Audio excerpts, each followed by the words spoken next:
Premesso che il testo che abbiamo in mano non è ancora il decreto finale, per cui dovremo valutare quando veramente verrà fuori il testo ufficiale, alcune cose che abbiamo richiesto sono ricomprese in questo decreto e faccio riferimento al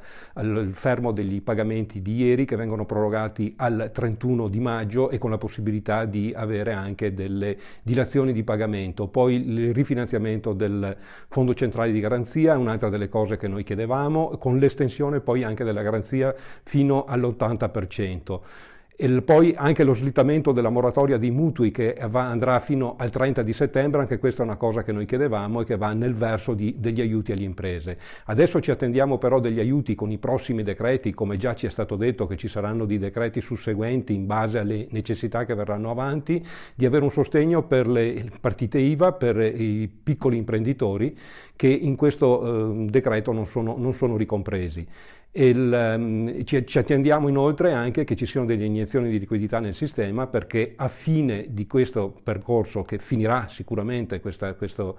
momento di grande crisi, che ci sia la possibilità di ripartire con una forza finanziaria importante.